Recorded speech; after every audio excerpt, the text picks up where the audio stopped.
प्रेमाची गोष्ट या मालिकेच्या आजच्या भागामध्ये आपण पाहणार आहोत.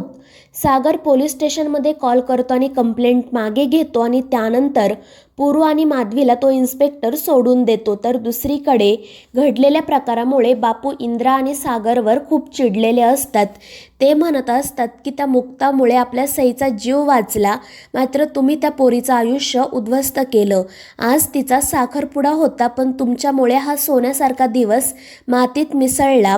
त्या पोरीची काय चूक होती, तिच्या आईबापांची काय चूक होती की तुम्ही त्यांना पोलिसांच्या तावडीत दिलं. आणि बापूंचं हे बोलणं ऐकून सागर आणि इंद्रा खाली मान घालतात. इंद्रा म्हणत असते, पण यामध्ये आपली तरी काय चूक आहे, त्यावेळी परिस्थितीच अशी होती. त्यावर बापू म्हणतात की वेळ वाईट असल्यावरच माणूस कसा आहे ते समजतं. आणि त्यावर सागर म्हणतो की ठीक आहे, मी पोलीस स्टेशनमध्ये कॉल करून कंप्लेंट मागे घेतली आहे, त्यांना पोलीस आता सोडून देतील.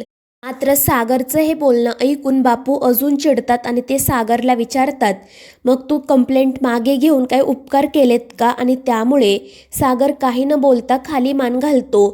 तर बापू इंद्राला म्हणत असतात की हे सगळं काही तुझ्या त्या मोठ्या मुलीमुळे आणि त्या शर्मिलामुळे झालं आहे. तू त्या शर्मिलामध्ये सईची आई शोधत होती ना, पण बघ तिच्यामुळे आपल्या सईची काय अवस्था झाली आहे. आज ती मुक्त होती म्हणून सई निदान आपल्या हाताला लागली तरी, नाहीतर पोरीचं काय झालं असतं माहीत नाही. आणि बापूंचं हे बोलणं ऐकून इंद्रालाही तिच्या चुकीची जाणीव होते. तर सागर म्हणत असतो की सतत हे बोलून दाखवायची काही गरज नाही, आता मी सगळं काही ठीक करेल. मात्र बापू त्याला सांगतात की यापुढे तू काही करायचं नाही, जे करायला नको ते करून तर तू मोकळा झाला आहेस, त्यामुळे आता तू काहीच करायचं नाही. आणि बापूंचं हे बोलणं ऐकून सागर गप्प बसतो. तर दुसरीकडे मिहिका आणि मुक्त पोलीस स्टेशनच्या बाहेर उभ्या असतात आणि त्यानंतर पुरू आणि माधवी तिथे येतात. त्या दोघांना बघून मुक्ताला खूप आनंद होतो. ती पळतच जाऊन त्यांना मिठी मारते आणि रडतच त्यांची माफी मागते. तर ते दोघेही मुक्ताला शांत करत सांगत असतात की बाळा, काळजी करू नको, आम्ही ठीक आहोत. तर मुक्ता रडतच त्यांना म्हणते की आई बाबा, मला माफ करा, आज माझ्यामुळे तुमच्यावर ही वेळ आली. मात्र पुरू आणि माधवी तिला समजावतात आणि तिला शांत करतात. त्यानंतर माधवी पुरूला सांगते की जे काही अमंगळ होतं ते आता निघून गेलं आहे, आता सगळं काही चांगलं होणार आहे. आणि मग ती पुरूला सांगते की तू गुरुजींना फोन करून घरी बोलावून घे, प्रतीकचे आई बाबा आपली वाट बघत असतील. आणि ते ऐकून मुक्ता त्यांना सांगते की आपली कोणीही वाट बघत नाहीये, कारण साखरपुडा मोडला आहे. आणि ते ऐकून पुरू आणि माधवीच्या पायाखालची जमीनच सरकते. माधवीला तर हा धक्का सहनच होत नाही. तर दुसरीकडे बापू सागरवर खूप चिडलेले असतात. तर इंद्रा त्यांना समजावते की तुम्ही सागरला इतकं नका बोलू, मात्र बापू तिचं काही ऐकून घेत नाही.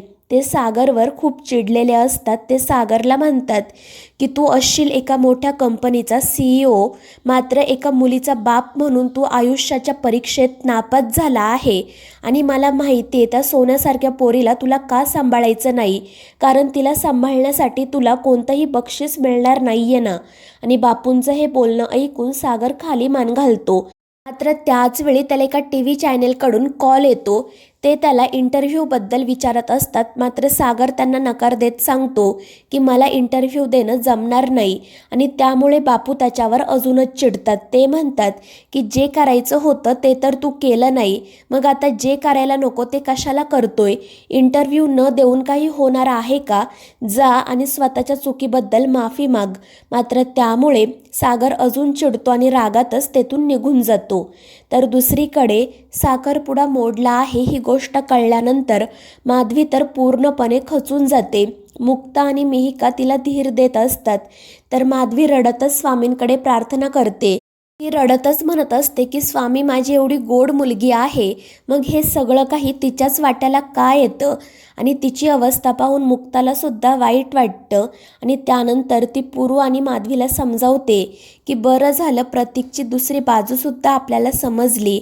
जर आज मी माझा हात त्याच्या हातात दिला असता तर माझ्या आयुष्यातील सगळ्यात मोठी चूक झाली असती. आणि त्यामुळे पुरू आणि माधवी काहीच बोलत नाही. तर दुसरीकडे सागर एकटाच त्याच्या रूममध्ये बसलेला असतो. त्याने अंधार केलेला असतो. त्याचवेळी इंद्रा तिथे येते. ती सागरला समजावते, त्याला तो इंटरव्ह्यू द्यायला सांगते. मात्र सागर म्हणतो की आई मला कुठेही जायचं नाहीये. मात्र इंद्रा सागर जवळच बसून राहते. ती सागरला समजावते. मात्र सागर तिचं काही ऐकूनच घेत नाही आणि त्यामुळे नाईलाजाने इंद्रा तेथून जाण्यासाठी निघते. त्याच वेळी स्वाती तिथे येते. इंद्रा तिला विचारते की अगं तू कुठे गेली होती? त्यावर स्वाती सांगते की मी घरी गेले होते. मी त्या शर्मिलाला चांगलंच सुनावलं आहे. ती अशी वागेल मला खरंच वाटलं नव्हतं ग. पण यामध्ये चूकसुद्धा माझीच आहे आणि त्यामुळे आता मला बापूंचं बोलणंसुद्धा ऐकावं लागलं. तर इंद्रा तिला सांगते की आता तू सागरसोबत बोल. त्याला एका मोठ्या इंटरव्ह्यूसाठी फोन आला होता. मात्र त्याने जाण्यासाठी नकार दिला. त्यावर स्वाती म्हणते की आई तू काळजी करू नको, मी बोलते सागरसोबत. आणि त्यानंतर ती स्वतः सागरजवळ जाते. तर दुसरीकडे पुरू मुक्ताला म्हणत असतो की जे काही घडलं आहे ते आम्हाला मान्य आहे, पण नेमकं असं काय झालं की तू या लग्नासाठी नकार दिला? त्यावर मुक्ता रडतच म्हणते की बाबा मी तुम्हाला जास्त काही सांगू शकत नाही, पण इतकंच सांगेल की जर आज मी माझा हात त्या प्रतीकच्या हातात दिला असता तर पुढे जाऊन अनेकांसमोर त्याने मला माझे हात जोडायला लावले असते. आणि ते ऐकून पुरू आणि माधवीला वाईट वाटतं. ते दोघेही मुक्ताला शांत करतात आणि तिला जवळ घेऊन धीर देतात. दोघेही मुक्ताला सांगतात की काही काळजी करू नको, आम्ही दोघे कायम तुझ्या सोबत आहोत. तर मुक्ता म्हणते आणि मी सुद्धा तुमच्या सोबत आहे. आणि मग त्यानंतर ते घरी जाण्यासाठी निघतात. त्याच वेळी मयुरेश तिथे येतो. तो मुक्ताला सांगतो की आपण माझ्या वकील मित्राला बोलावून घ्यायचं का?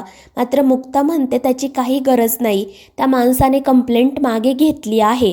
आणि मग ते सर्वजण घरी जाण्यासाठी निघतात. तर दुसरीकडे स्वाती सागरसोबत बोलण्यासाठी जाते. मात्र सागर तिच्यावर खूप चिडलेला असतो. तो म्हणतो की तुला त्या शर्मिलाशिवाय दुसरं कोणी भेटलं नाही का? तिच्यामुळे आज आपल्यावर काय वेळ आली आहे बघितलं ना? मला तर असं वाटतं की त्या डॉक्टरऐवजी त्या शर्मिलाच्या विरोधातच FIR करायला हवा होता. मात्र स्वाती त्याला शांत करत म्हणते की भाई तू प्लीज असं काही करू नको आणि आधी शांत हो. मी त्या शर्मिलाला सुद्धा चांगलंच सुनावलं आहे आणि मी तुझीसुद्धा माफी मागत आहे. पण असा रागराग करून काही होणार नाही. त्यापेक्षा तू जाऊन इंटरव्ह्यू दे, कारण लोक तुला ओळखतात. जर तू असा घरात बसून राहिला तर या सगळ्या गोष्टींचा चुकीचा अर्थ निघेल. त्यामुळे आता तू तुझी चूक सावर आणि सगळ्यांना त्यांच्या प्रश्नाची उत्तरं दे. मात्र सागर म्हणत असतो की मला सईच्या बाबतीत असं वागायचं नसतं ग, पण तिच्याकडे बघून मला त्या सावनीची आठवण होते आणि म्हणून मी तिच्यावर प्रेम करूच शकत नाही. आणि सागरचं हे बोलणं ऐकून स्वातीला सुद्धा वाईट वाटतं. तर सागर तिला सांगतो की स्वातीताई मला नाही असं वाटत की मी आयुष्यात पुन्हा कधी कोणावर प्रेम करू शकेल. आता माझ्यासाठी फक्त पैसा महत्त्वाचा आहे आणि पैशापेक्षा मोठं मला फक्त माझा इगो आहे. मला त्या सावनीला आणि हर्षवर्धनला त्यांची लायकी दाखवून द्यायची आहे. आणि त्यावर स्वातीसुद्धा सागरला सांगते मग तू आता तयार हो आणि त्या इंटरव्ह्यूसाठी जा. आणि त्यामुळे सागरही इंटरव्ह्यू द्यायला तयार होतो. तर दुसरीकडे सागर इंटरव्ह्यू द्यायला तयार झाला आहे ही गोष्ट तनूकडून हर्षवर्धनला समजते. आणि मग तो तनूला सांगतो की इंटरव्ह्यूमध्ये तू त्याला असे प्रश्न विचार की त्याची सगळीकडे बदनामी व्हायला हवी. आणि त्यावरती तनूसुद्धा हसतच हो म्हणते. तर दुसरीकडे पुरू आणि माधवीला सतत घडलेला प्रसंग आठवत असतो. मात्र मयुरेश, मुक्ता, मिहिका त्या दोघांनाही शांत करून धीर देतात. आणि त्यानंतर माधवी सागरकडे जाण्यासाठी निघते. मात्र मुक्ता तिला थांबवते आणि नक्की काय झालं आहे ते विचारते. त्यावर माधवी म्हणते की मी सागरला जाऊन भेटते, त्याची माफी मागते आणि त्याला सांगते की तू एकदा प्रतीकसोबत बोल. सागर प्रतीकसोबत बोलला की तो लग्नाला तयार होईल.